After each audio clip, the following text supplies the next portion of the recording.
తిరుమల గోశాలకు రండి తేల్చుకుందామని ఆయన చెప్పటం జరిగింది. దానికి సమాధానంగా నేను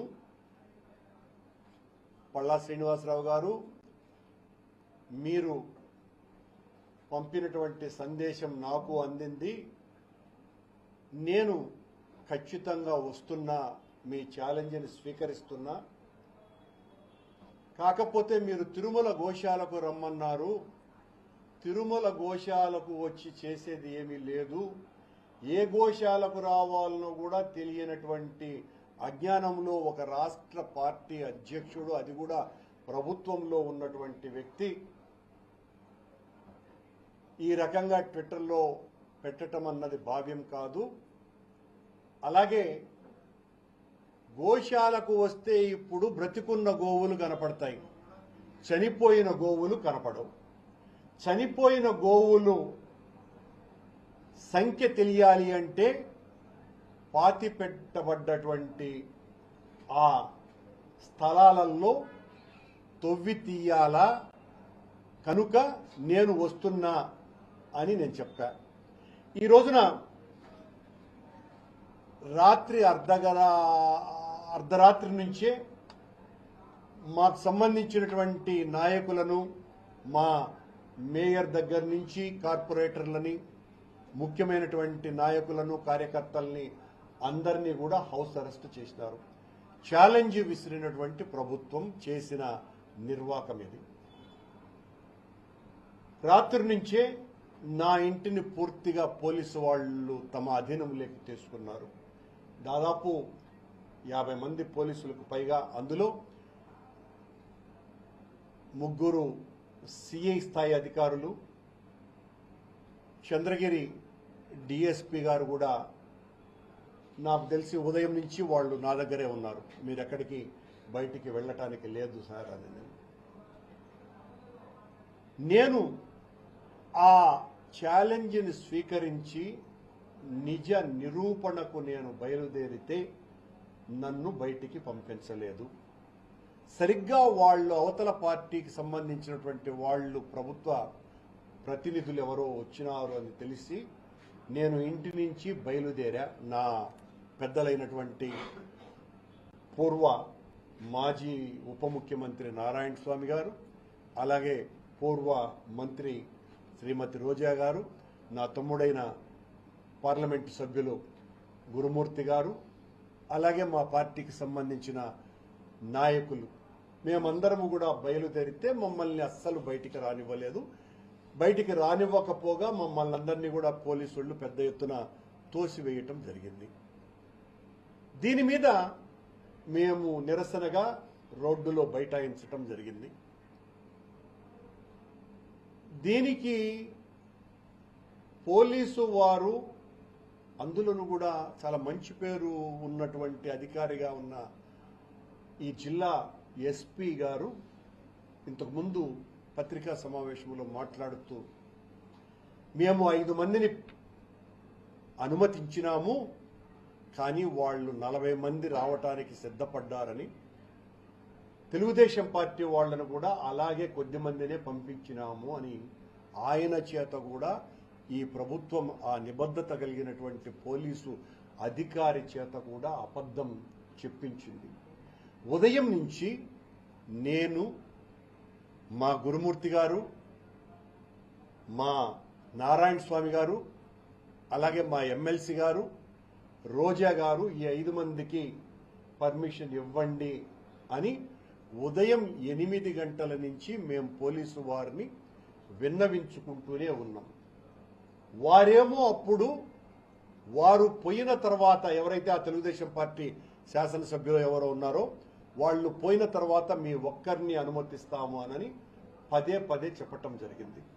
ఇవన్నీ కూడా ఆన్ రికార్డ్ కొన్ని వందల మంది పోలీసు వాళ్ళ సమక్షంలో కూడా జరిగినటువంటి విషయం. మమ్మల్నేమో పంపించకుండా నిర్బంధించి, అడుగడుగున ఆటంకాలు కలిగించి, మేము 5 మందిమే వెళతామని చెప్పినా కూడా అనుమతి ఇవ్వకుండా ఒక జిల్లా స్థాయి ఎస్పీ స్థాయిలో ఉన్నటువంటి అధికారి చేత ఒక నిజాయితీపరుడైన అధికారి చేత ఈ రకమైనటువంటి అబద్ధాలు చెప్పించే స్థాయికి ఈ ప్రభుత్వం దిగజారింది. మేము ఆ మధ్యలో 12 గంటలకో ఎప్పుడో 11:30కో చంద్రగిరి అలాగే కాళహస్తి శాసనసభ్యులిద్దరూ కూడా నాతో ఫోన్లో మాట్లాడి అక్కడ ఉన్నటువంటి మీడియా ప్రతినిధులందరూ కూడా వినాలని, నేను ఎత్తకుండా పోతాననుకునేటువంటి ఉద్దేశంతో నాకు ఫోన్ చేయటం జరిగింది. నేను ఎత్తితే అన్న మీకోసం వెయిట్ చేస్తున్నాము చాలాసేపటి నుంచి అని చెప్పినారు.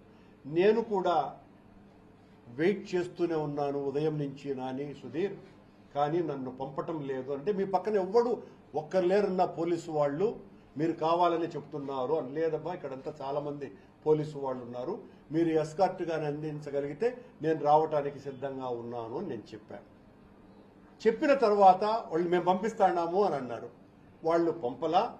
నేను ఇక్కడ ఉన్నటువంటి పోలీసు అధికారులతో, ఇక్కడ డిఎస్పీ గారు కూడా ప్రసాద్ గారు కూడా ఉండినారు, ఇంకా ఉన్నారు అనుకుంటా బయట, ఆయనతో కూడా చెప్పడం జరిగింది మేము వెళ్తాము అని. వారు మమ్మల్ని పంపలేదు. అది కూడా విజువల్స్ అన్నీ కూడా బయటికి వచ్చేసాయి. అలాగే తమాషాగా నాకు ఎవరైతే సవాలు విసిరారో ఆ రాష్ట్ర అధ్యక్షుడే తోక ముడిచి ఈరోజు రాలా. నా ఛాలెంజ్ని స్వీకరించాల్సినటువంటి బాధ్యత నిజానికి ఆయన మీద ఉన్నది. ఆయన ఛాలెంజ్ని నేను స్వీకరించినాను కాబట్టి. ఇలా తెలుగుదేశం పార్టీ, జనసేన పార్టీకి సంబంధించినటువంటి నాయకులు మమ్మల్ని ఏదో మేము ఆ ఛాలెంజ్ని స్వీకరించకుండా భయపడిపోయినాము అన్నటువంటి విషయాన్ని అందరికీ చెప్పేటువంటి ప్రయత్నం చేస్తున్నటువంటి మీకందరికీ కూడా ఈరోజు మించిపోయింది. రేపైనా ఎల్లుండైనా మరెప్పుడైనా మీరు ఎప్పుడు చెప్పినా మీ పోలీసు వాళ్లతో నన్ను, మా నాయకులు కనీసం 5 మందిని మాత్రమే మిమ్మల్ని అనుమతిస్తే మేము ఇప్పటికీ కూడా సిద్ధంగా ఉన్నాము. ఎక్కడా కూడా ఆ విషయంలో వెనక్కి తగ్గేటువంటి పరిస్థితి రానే రాదు, లేనే లేదు.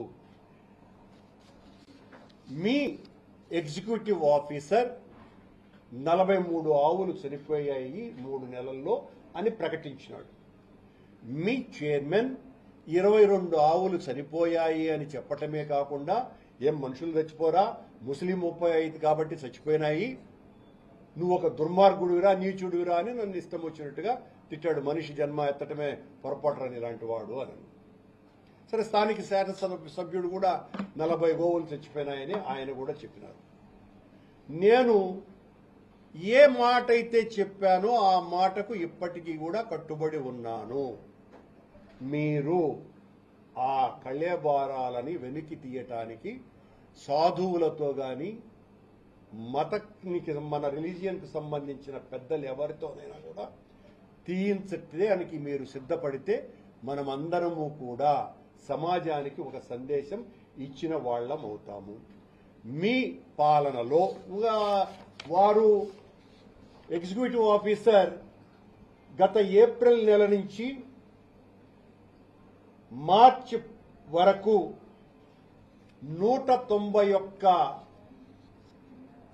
ఆవులు చనిపోయినాయని గోశాల ఫామ్ మేనేజర్ చేత చెప్పించినారు.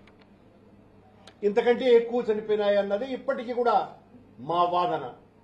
మీరు అఫీషియల్ గా రిలీజ్ చేసింది 191. ఇందులో మా పాలనలో 2 నెలలు ఉన్నాయి. మీరు నిరంతరం, అంటే నేను ఈ సమస్య లేవనెత్తిన తరువాత మీరు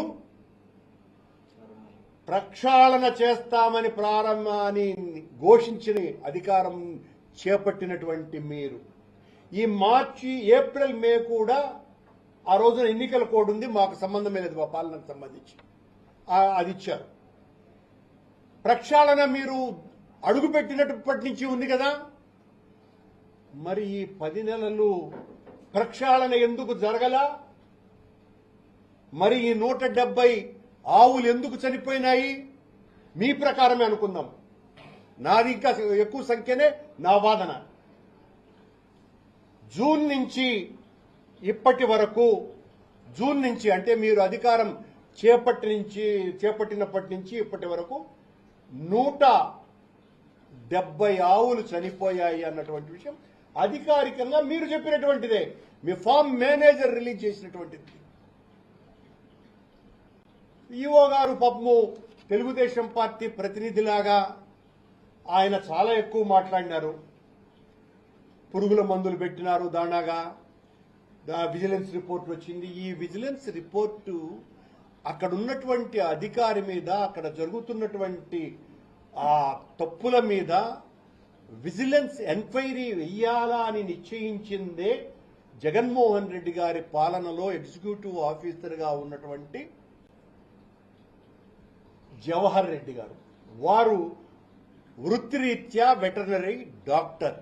ఆయన చాలా దూరదృష్టితో గోశాలను సంస్కరించాలా అన్న ఉద్దేశంతోనే ఆ విజిలెన్స్ ఎంక్వైరీ వెయ్యటమే కాకుండా 550 గోవులను రాజస్థాన్, మధ్యప్రదేశ్, పంజాబ్ రాష్ట్రాల నుంచి సాహేవాల్, గిర్, కాంక్రీజ్ ఇలా నాణ్యమైనటువంటి ఆవులను దాతల చేత, అది కూడా TV9 అధినేత అయినటువంటి శ్రీ రామేశ్వరరావు గారు, రిలయన్స్ ప్రపంచానంతా కూడా ప్రఖ్యాతిగాంచినటువంటి పారిశ్రామికవేత్తలైన రిలయన్స్ సంస్థ, అట్లాగే మద్రాసులో చాలా ప్రముఖమైనటువంటి J-Square వాళ్ళ వ్యాపారాలు ఏంటో నాకు తెలియదు, ఆ సంస్థ, వీళ్ళు ముగ్గురు కలిసి ఈ 550 గోవులను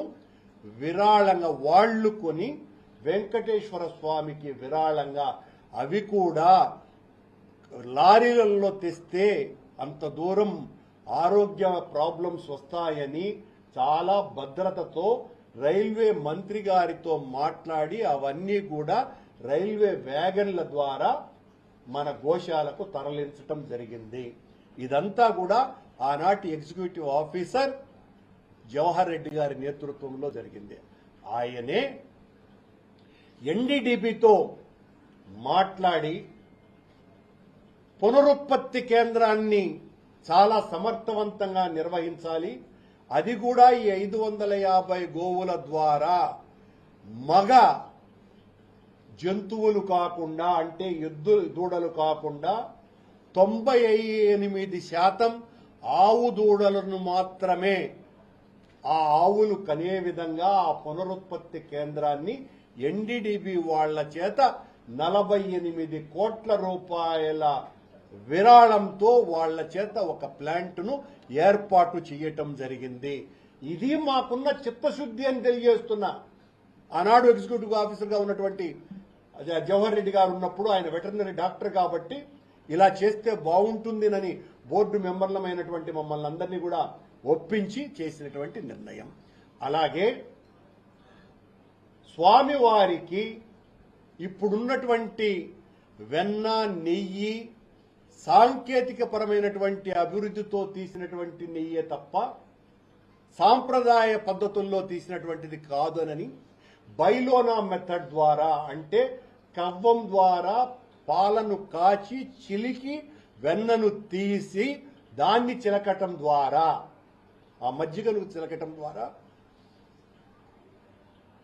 నాణ్యమైనటువంటి దేశవాళీ నెయ్యిని ఉత్పత్తి చేసి రోజుకు 100 కేజీల నెయ్యి స్వామివారి అన్న ప్రసాదాలకి, ధూపదీప నైవేద్యాలకు వాడాలని ఒక గొప్ప నిర్ణయం దాదాపు 5 కోట్ల రూపాయలతో ఆ బైలోనా మెథడ్ దీనికి సంబంధించి మేము ప్లాంట్ను ఏర్పాటు చేయటం జరిగింది.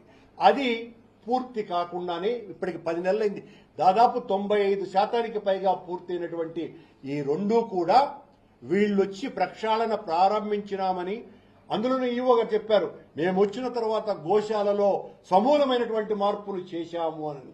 మీరే సమూలమైనటువంటి మార్పులు చేయలేదని, సమూలమైనటువంటి మార్పులు చేయాలా అని నిశ్చయించినటువంటి ఆనాటి మీ senior executive officer Jawahar Reddy పెట్టినటువంటి ప్రతిపాదనలకే మీరు పూర్తి చేయలేదన్నటువంటి విషయాన్ని ఇక్కడ గుర్తు చేస్తూ ఆయన హయాంలోనే, అంటే జగన్మోహన్ రెడ్డి గారి హయాంలోనే మేము స్వామివారికి ప్రతిరోజు సుప్రభాత సేవ తర్వాత భగవంతునికి నివేదనగా పెట్టేటువంటి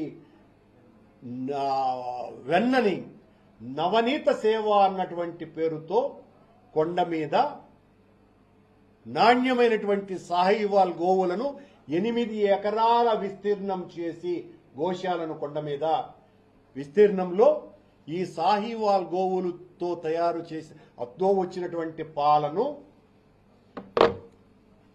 శ్రీవారి సేవకుల చేత ప్రతిరోజు చిలికి ఆ వెన్నను నవనీత సేవగా ప్రతిరోజు ఊరేగింపుగా మేము ఆ నవనీత సేవను తీసుకొని వచ్చినాము.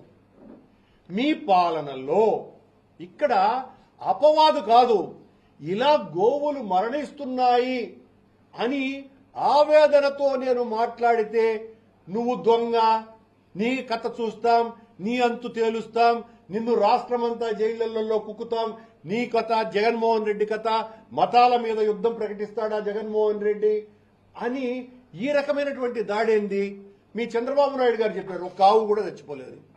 మీ ఫార్మ్ మేనేజర్ చెప్తున్నాడు మీ పాలనలో 170 ఆవులు చచ్చిపోయినాయని. 170 కాదు, గత 3 నెలల్లో ఇంకా ఎక్కువ చచ్చిపోయినాయి అన్నదే నా మాట.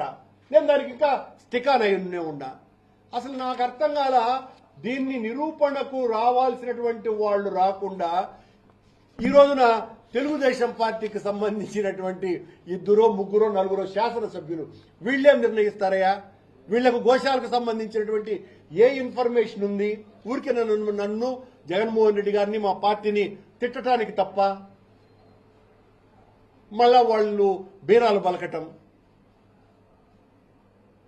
గోవులకు జరిగినటువంటి నష్టం ఇంకా నేను చెప్పాలంటే ఈ 10 నెలల కాలంలో మీ పాలనలో అనేక ఆచారాలకు భిన్నంగా కార్యక్రమాలు జరుగుతున్నాయి, అరాచకాలు జరిగినాయి, హింసాత్మక సంఘటనలు జరిగినాయి.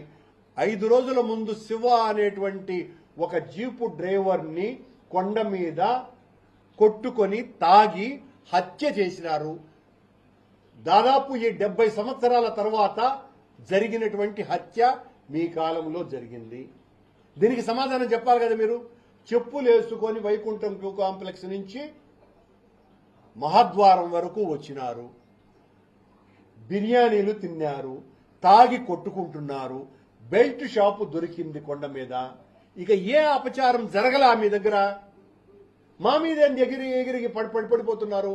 మేమేదో చాలా నేరగ్రస్తులైనటువంటి వ్యక్తులుగా. దీనికి సమాధానం ఇవ్వవలసినటువంటి బాధ్యత మీ మీద లేదా?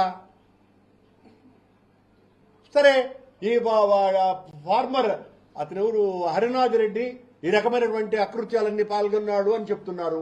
అవునయ్యా యువ గారు, మీరు ఆయన అకృత్యాలకు పాల్పడినప్పుడు ఆయన మీద మేమే విజిలెన్స్ ఎంక్వైరీ చేసింది. మీరు వచ్చిన తర్వాత ప్రక్షాళన అన్నారు కదా, మీరెందుకు సస్పెండ్ చేయలా? మొన్న తొక్కిసలాటలో ఎందుకు సస్పెండ్ చేశారు హరినాథ్ రెడ్డిని? 8 నెలల పాటు ఎలా కొనసాగించినారు? ఒక తప్పును ఎత్తి చూపితే మా మీద దాడి చేయటానికే మీ సమయాన్నంతా కూడా వాడుతున్నారే తప్ప, నిన్న ఇన్ని మేము ప్రక్షాళన చేసినామని చెప్పినారు. మొన్న రాత్రి డ్రోన్ ఎగిరింది. ఏమన్నా అంటే మీ కాలంలో ఎగరలేదా, మీ కాలంలో చేయలేదా, మీరు చేసినంత తప్పు. అవునయ్యా, మా కాలంలో కూడా మీరు చర్చి కట్టినారు అని చెప్పినారు. మీరు వచ్చి అధికారంలో 10 నెలలైంది. చర్చి ఎక్కడ కట్టినారో చెప్పకుండా ఎందుకయ్యా మీరు నిరూపించగలిగిపోయినారు? మా కాలంలో మేము వెంకటేశ్వర స్వామి ఆ బ్రహ్మోత్సవాలకు ఎలక్ట్రికల్ పోల్స్ పెడితే శిలువల్లాగా ఉన్నాయని ప్రచారం చేసినారు. ఎక్కడ శిలువల్లాగా ఉన్నాయి? ఇలా ఎన్ని రకాలైనటువంటి అబద్ధాలతో ఈ అబద్ధపు ప్రోపగండా చేసి ప్రజలను నమ్మించి మీరు అధికారంలోకి వచ్చినారు. మేము ఈ రోజున మీరు చేస్తున్నటువంటి జరుగుతున్నటువంటి యథార్థ ఘటనల్ని వెలికి తీసి చూపిస్తే మేము రాజకీయం చేసిన వాళ్ళమా? మేము ఎక్కడ రాజకీయం చేశాం? మేము జరుగుతున్నటువంటి సంఘటనలను మాత్రమే చెప్తున్నాం. మీ మీదేమన్నా వ్యక్తిగతంగా మాట్లాడుతున్నామా? ఏ ఒక్క వ్యక్తి మీద వాళ్ళ వ్యక్తిత్వ హననానికి మేము పాటుపడ్డామా? లేకపోతే వాళ్ళతో బ్యాడ్ బిహేవ్ చేస్తున్నామా? నన్ను నీచాతి నీచంగా మాట్లాడినటువంటి బిఆర్ నాయుడు గారిని ఏమన్నా మాట్లాడినానా? భానుప్రకాష్ రెడ్డి గారిని గురించి నేనేమన్నా మాట్లాడినానా? మీరు వాస్తవాన్ని డైవర్ట్ చేసేటువంటి కార్యక్రమం చేస్తున్నారు. ఏదైతే గోవుల మరణం అయితే ఉన్నదో ఆ గోవుల మరణం మీద యథార్థమైనటువంటి విషయం బయటికి రావాలా అన్నది మా డిమాండ్. మీరు మమ్మల్ని ఏం చేస్తున్నారు? రమ్మని సవాలు విసరటం, మమ్మల్ని అరెస్ట్ చేయటము, మళ్ళీ మాకు ఫోన్ చేయటం, రా నీకోసం వెయిట్ చేస్తాడాము అని మమ్మల్ని బయటికి పంపారు. మళ్ళా ఆడ బిరాలు పలుకుతున్నారు. మీకు అనుకూలమైనటువంటి మీడియాలో మా మీద ఎంత చెడ్డగా రాయించాలనో అంత చెడ్డగా రాయిస్తూ, మీరెంత చెడ్డగా అయినా రాయించండి, మీరెంత నీచంగానైనా మా వ్యక్తిత్వ హననానికి పాల్పడండి. కానీ ధర్మం పక్కన ధర్మంతో పాటు నడవకుండా మమ్మల్ని ఆపలేరు. జైళ్లు నోళ్లు తెరిచినా ఆనందంగా దైవం కోసమని జైలు శిక్ష అనుభవిస్తాం, ప్రాణాలైనా అర్పిస్తాం. మీరు చేస్తున్నటువంటిది తప్పు. ఈ తప్పులకు సమాధానం చెప్పవలసినటువంటి బాధ్యత ఉన్నది. సాక్షాత్తు మీ ముఖ్యమంత్రే ఒక్క ఆవు చనిపోలేదు అని చెప్పిన మాట వాస్తవమా కాదా? ఎందుకు మీరు దానికి సమాధానం చెప్పరు? 43 ఆవులు చచ్చిపోయినాయని యువ చెప్పినాడు కదా. నేను అంతకంటే ఎక్కువ ఆవులు చనిపోయినా అంటున్నా. మీరు మొదట ఏమీ లేదని టీటీడీ ఫేక్ ప్రచారం అని సోషల్ మీడియా ద్వారా పిఆర్ఓతో చెప్పించినారు. ఆ తర్వాత దొరికిపోయినారు కాబట్టి నేను ఆధారాలతో చూపించిన అన్ని ముసలి ఆవులు అని చెప్పినారు. నేను చూపించిన ఆవులలో సగానికి పైగా లేగదూడలే ఉన్నాయి. లేగదూడలు బిఆర్ నాయుడు గారి దృష్టిలో గోశాలలో పుట్టేటువంటి ఆవులన్నీ కూడా పుట్టుకతోనే వృద్ధులుగా పుట్టినటువంటి ఆవులు అనే అర్థంతో ఆయన మాట్లాడినాడు. పుట్టుకతోనే వృద్ధులు ఎవరైనా పుడతారండి? లేగదూడలు వృద్ధులు ఎట్టవుతాయండి? అలాగే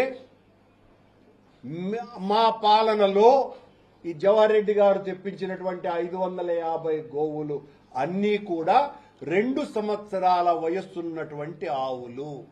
ఒక ఆవు 20 సంవత్సరాలు తన జీవిత కాలము. 20 సంవత్సరాల జీవిత కాలం ఉండాల్సినటువంటి ఆవులు అంతకంటే తొందరగా ఎందుకు చనిపోతున్నాయి? దీనికి కూడా సమాధానం చెప్పాలి కదా. మీరు చూపించంటే 550 ఆవులు ముసిలి ఆవులా? ఇప్పటికే మీ 10 నెలల కాలంలోనే 170 ఆవులు మీ అధికారికంగా మీరు ప్రకటించినటువంటి అంతకంటే ఎక్కువ చనిపోయినాయి. ఎలా? దానికి సమాధానం చెప్పాలి కదా మీరు. అవేవి సమాధానాలు చెప్పకుండా పోలీసోళ్లతో మమ్మల్ని కట్టడి చేయటం, పోలీసు నిర్బంధం లేకి మమ్మల్ని తీసుకొని సవాళ్లు విసరటం. అందుకే మళ్ళీ చెప్తున్నా, సరే ఈరోజు ఏదైనా తప్పు చేసి ఉంటే మీ మనస్సాక్షి మిమ్మల్ని తప్పు చేశాము అని అంగీకరింపజేస్తే రేపైనా ఎల్లుండైనా ఎప్పుడైనా మేము సిద్ధంగా ఉన్నాము. మీతో మాతో పాటు ఇక్కడ రాజకీయ వేదిక కాకూడదు. అది సాధు పుంగవులు మన హిందూ ధర్మాన్ని కాపాడేటువంటి పెద్దలందరినీ కూడా పిలిపించి వాళ్ళ సమక్షంలో వెలికి తీసి వాస్తవాలను మేమేమి కూడా రాజకీయం చేయాలన్నటువంటి ఆలోచన మాకు లేదు. అలా చేయమని భగవంతుణ్ణి ఆ వేదికగా వాడుకోవటం పొరపాటును కూడా మేము చెయ్యము. గత 15 సంవత్సరాలుగా ముఖ్యమంత్రి చంద్రబాబు నాయుడు గారు చేస్తున్నటువంటి పని అదే అదే అదే అని పదే పదే చెప్తున్నాను. గతంలో నేను టీటీడీ అధ్యక్షుడిగా ఉన్నప్పుడు కూడా ప్రస్తుత ముఖ్యమంత్రి ఆనాటి ప్రతిపక్ష నాయకుడు నా మీద చాలా ఆరోపణలు చేశారు. ఆ సవాలును స్వీకరించి నేను ఆమరణ నిరాహార దీక్ష కూడా చేశా. అప్పుడు ఉలుకు లేదు పలుకు లేదు. మేము సమాధానానికి సిద్ధపడ్డ ప్రతిసారి కూడా మీ వైపు నుంచి ఏ రకమైనటువంటి స్పందన ఉండదు. ఈరోజు మీరు అధికారంలో ఉన్నారు. అధికారంలో ఉన్నప్పుడు మీ ఛాలెంజ్ని స్వీకరించి నేను వస్తాను అని చెబితే నిర్బంధం, మా మీద పోలీసుల ఉక్కు పాదాలతో మమ్మల్ని అణచాలనేటువంటి ప్రయత్నం మొత్తం హిందూ సమాజం అంతా చూసింది. మరింతగా హిందూ సమాజంలో వెంకటేశ్వర స్వామి క్షేత్రంలో తెలుగుదేశం జనసేన పార్టీల ఆధ్వర్యంలో జరుగుతున్నటువంటి ఈ అరాచకాన్ని చూసి వాస్తవం ఏంటి అన్న విషయాన్ని ఒక ఆలోచనకు రావాల్సిందిగా మొత్తం హిందూ సమాజాన్ని అంతా కూడా చేతులెత్తి ప్రార్థిస్తున్నా.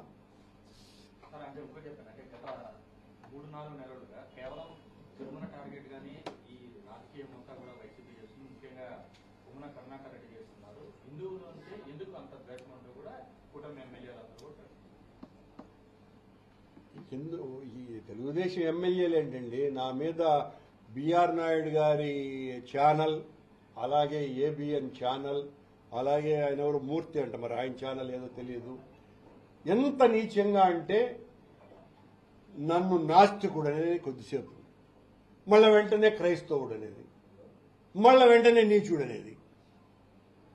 దేంట్లో మీ స్టాండ్ ఉంటుందో కూడా కనీసం నా మీద చేసేటువంటి విమర్శలలో కూడా స్టాండ్ లేదు. 3 నెలలుగా మేము చేస్తున్నది వెంకటేశ్వర స్వామి మీద ఆధారపడి చేస్తున్నామా? వెంకటేశ్వర స్వామి మీద ఈ 3 నెలలుగా మీరు చేస్తున్నటువంటి అరాచకాలేంటి? ఈ 3 నెలల్లో అక్కడ బెల్ట్ షాపు దొరికింది. ఈ 3 నెలల్లో ఓ తాగుబోతూ రారా తెలుసుకుందామనని ఆడవాళ్ల మీద దౌర్జన్యం చేసి ఎన్ని కావాల మందు నేను లోకల్ అనింది కొండ మీద కాదా? కొండ మీద 2 రౌడీలు తాగి పడుకున్నటువంటి భక్తులందరినీ నిద్రలేపి కొట్టింది నిజం కాదా? మొన్న 5 రోజుల ముందు హత్య జరిగింది నిజం కాదా? కొండ మీద సాధువులు ధర్నా చేసింది నిజం కాదా? వీటి మీద మాట్లాడితే రాజకీయం అవుతుందా? అజ్ఞానం తలకెక్కిన వాళ్లను కన్విన్స్ చేయటం అన్నది సాధ్యం కాదు. ఎవరి అజ్ఞానం వాళ్ళ సొంత ఆస్తి అని 70 ఏండ్ల ముందు ఒక కవి రాసినాడు. ఆ అజ్ఞానపు ఆస్తి మెండుగా ఉన్నటువంటి వాళ్లను కన్విన్స్ చేయలేం. ప్రజలకు తెలియపరచటం మా బాధ్యత వెంకటేశ్వర స్వామి భక్తులుగా. కనుక ఖచ్చితంగా ఇలాంటివి తప్పులు ఎత్తి చూపుతూనే ఉంటాం.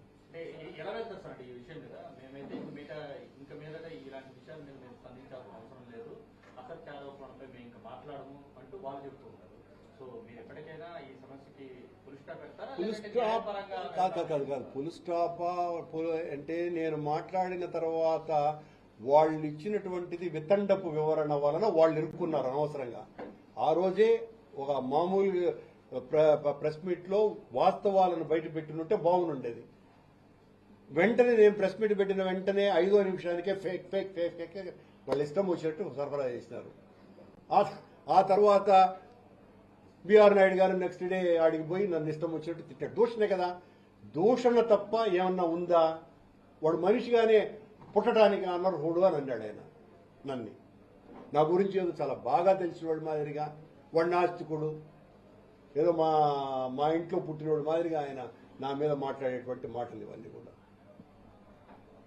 ఇన్ని కూడా నన్ను ఇంకొకటి కూడా నేను చెప్తున్నా, వెంకటేశ్వర స్వామి అనుగ్రహం లేకపోతే అక్కడ సేవ చేసేటువంటి భాగ్యం ఎవ్వరికీ రాదు అని ప్రపంచమంతా చెప్పేటువంటి మాట కదండి. ఈ విషయంలో మరో అభిప్రాయం మరొకటి లేదు కదా.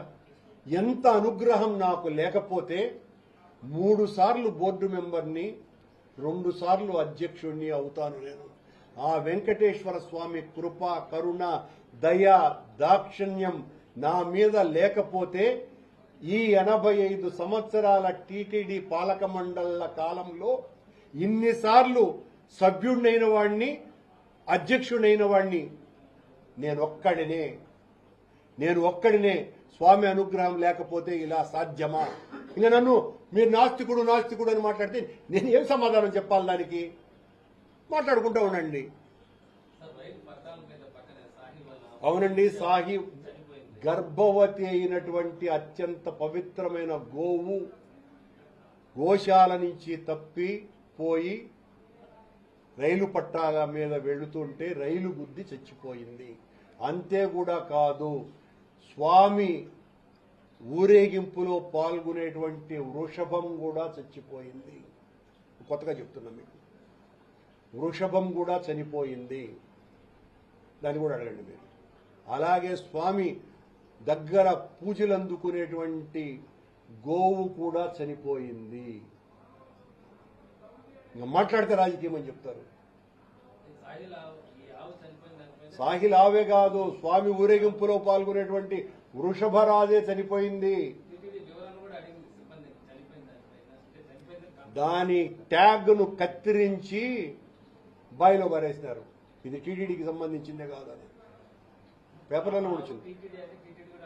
ఆ తరువాత అంగీకరించింది. మొదట ధృవీకరించకుండా కాదని చెప్పి తరువాత ఆధారాలతో బయటపడితే చాలా అసహ్యంగా ఉంటుందని ప్రకటించుకున్నది.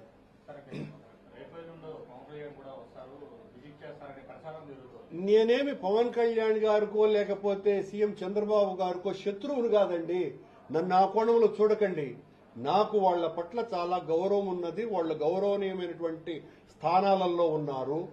కాకపోతే ప్రభుత్వంలో జరిగేటువంటి తప్పులను ఎత్తి చూపాల్సినటువంటి బాధ్యత ప్రతిపక్ష పార్టీలో ఉన్నటువంటి మా మీద ఉన్నది ఒకటి. అలాగే ఇంత అనుగ్రహం నాకు ఇచ్చినటువంటి భగవంతుడు అక్కడ జరిగేటువంటి తప్పులను ఎత్తి చూపేటువంటి అవకాశం కూడా నాకు కల్పించినాడు.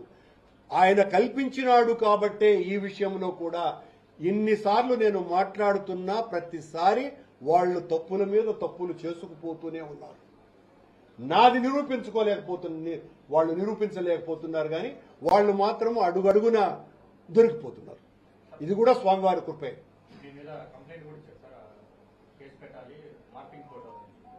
మార్ఫింగ్ ఫోటో కాదు అని దీనికి నేను ఛాలెంజ్ చేస్తున్నా. మళ్ళీ నేను చూపించిన ఆ ఫోటోలన్నీ కూడా వెంకటేశ్వర స్వామి గోశాలకు సంబంధించినటువంటివి.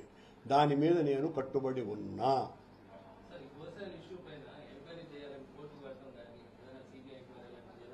అది ప్రభుత్వం చేసుకుంటుందిలేండి. నేను చెప్పినాను కదా, వాళ్ళు ఏం చేస్తారు వాళ్ళు.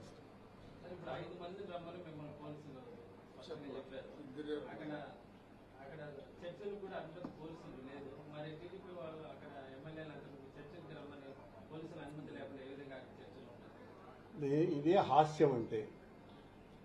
అక్కడ జరిగిందంతా కూడా హాస్య నాటిక. వాళ్ళని అనుమతించటం, మమ్మల్ని అనుమతించకపోవటం, మిమ్మల్ని అనుమతిస్తున్నామని చెప్పటం, ఉదయం నుంచి నన్ను ఒక్కరిని అనుమతిస్తామని చెప్పటం, ఆ తర్వాత 5గురిని అనుమతిస్తామని వాళ్ళు వెళ్లిపోయే సమయానికి చెప్పటము, ఆ తర్వాత మా 5గురికి కూడా లేదు, మీరు వెళ్ళటానికి లేదు అని చెప్పటం, ఆ తర్వాత అన్నిటికంటే బాధాకరమైనటువంటి విషయం ఎస్పీ హర్షవర్ధన్ రాజు గారు ఆ రకంగా మాట్లాడడం. వాళ్ళు 40 మంది రెడీగా ఉన్నారు, అందువల్ల వాళ్ళు దాదాపు 40 మంది లోపలికి పోయినారు. మేము 5 మందిమే వస్తామని చెప్పినాం. ఆయన చేత కూడా అబద్ధం చెప్పించడం ఏంటండి, నాకు అర్థం కాల. పోనీ పెద్ద మనిషిగా ఎస్పీ గారే ఉండి మేము 5 మందిమి, వాళ్ళు 20 మంది ఉండి మాకేం అభ్యంతరం లేదు, ఆ 40 మంది కూడా ఉండని మేము సిద్ధంగా ఉన్నాం. ఇప్పుడు కూడా నేను దానికి సిద్ధం. సాధువులను కూడా పెడదాం. దానికి తోడు మా ఎంపీ మొత్తానికి పోలీసు వాళ్ళు మమ్మల్ని ఆపుతున్నటువంటి సీన్లో తమాషగా ఆయన తప్పించుకొని నేరుగా వెళ్లటం జరిగింది. మా ఎంపీ గారికి ఒక్క ప్రశ్నకు కూడా వాళ్ళు సమాధానం చెప్పలేకపోయినారు. లోపల ఊరికే ఆయన మీద కాట్లాడేటువంటి వాళ్ళలాగా ఎగిరిగిరి ఆయన మీద ఎగిరినారే తప్ప ఆయన వేసినటువంటి ప్రశ్నలకు సమాధానం చెప్పాల. ఇది వాళ్ళ నిర్వాకం.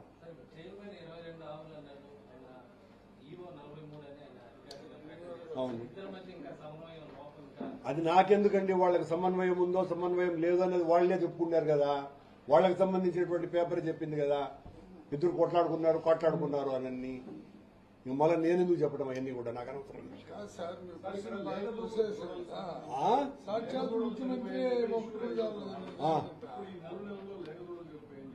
అవును. మీ హయాంలో ఆవులతో పాటు లేకపోవడం దాదాపు 35 చనిపోయాయని చెప్పి రిపోర్ట్ చూపిస్తారు. ఏం రిపోర్ట్ పెద్ద ఉంది రిపోర్ట్ నా దగ్గర ఉంది. ఇంకొకటి కూడా చెప్పినాడు ఎవరు ఈవో గారు, ఆ 5 సంవత్సరాల పాటు ఎన్ని ఆవులు చనిపోయినాయి అనేటువంటి రికార్డులే లేకుండా చేసినారు అని చెప్పినాడు. ఎందుకు చెప్పినాడు? దాంట్లో మతలబు ఉంది. అవి అన్ని చనిపోలేదు కాబట్టి అవన్నీ కూడా లేకుండా పోయినాయి అని. ఈ 10 నెలలది మాత్రం బయటికి తీసినారు. ఇవి కూడా తప్పుడు లెక్కలే.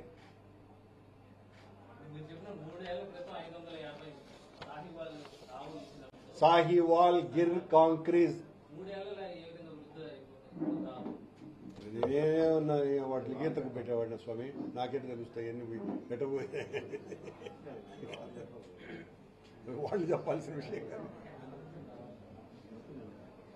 ఓకేనండి, థ్యాంక్ యూ. నువ్వేమన్నా మాట్లాడు ఉండండి, మా ఎందుకు మాట్లాడతాడు. గోశాలలో చేరుకున్నటువంటి ఎమ్మెల్యేలు ఇక్కడ కరుణాకర్ అన్నతో పాటు ఉన్నటువంటి మాకు కరుణాకర్ అన్నకి ఫోన్ చేసి మేము వెయిట్ చేస్తున్నాం మీరు రావట్లేదు అని ఆరోపణ చేయడం జరిగింది. కరుణాకర్ అన్న దానికి మీరు ఎస్కాట్ పంపిస్తే నేను వస్తాను, ఇక్కడ సాక్షాత్తు డిఎస్పీతో పాటు అందరూ సిఐలు పోలీస్ సిబ్బంది అంతా ఉండి అడ్డుకోవడం, మేము దానికి నిరసన తెలియజేయడం జరిగింది. మళ్ళీ వాళ్ళు మీడియా ముఖంగా వాళ్ళు కాల్ చేసి అడిగినప్పుడు ఖచ్చితంగా కరుణాకరన్ని వాళ్ళు అడ్డుకున్న సమయంలో నేను అభినయ్ రెడ్డి గారు వెనక నుంచి తప్పించుకొని గోశాలకు చేరుకోవడం జరిగింది.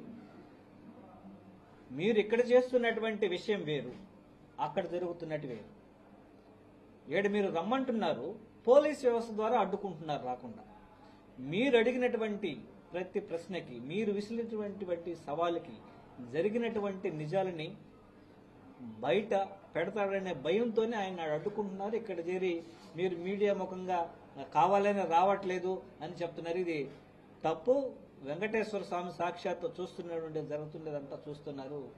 నిజం ఎప్పటికీ నిజంగానే నిలబడుతుందని వాదించడం జరిగింది. కానీ దానికి అది కాకుండా రకరకాలు చుట్టి మాట్లాడుతున్నారు. అది మేము ఇద్దరం మన భువన అభినయ్ గారు నేను పోతే అభినయ్ గారిని తీసుకెళ్లి యూనివర్సిటీ పోలీస్ స్టేషన్లో పెట్టడం, నన్ను ఒక్కడిని మాత్రమే లోపల అలో చేయడం, అలో చేసిన మనం అడిగినటువంటి ప్రశ్నలకి ఏది సమాధానం చెప్పకుండా, ఖచ్చితమైనటువంటి సమాధానం చెప్పకుండా తప్పుకునే మాటలు మాట్లాడడం, మాటల్ని బుల్డోజ్ చేయడానికి ప్రయత్నించడం ఇది కరెక్ట్ కాదు. మీరు అర్థవంతమైన చర్చ జరగాలి అనుకున్నప్పుడు మీరు ఎందుకు ఆ పల్లా శ్రీనివాస్ గారు ఎందుకు రాలేదు? సవాళ్ళని స్వీకరించినటువంటి కరుణాకరన్ వస్తానంటే ఎందుకు పోలీస్ వ్యవస్థ ద్వారా అడ్డుకుంటున్నారు? ఎందుకు భయం? వాస్తవాలు ప్రజలకు తెలుస్తాయని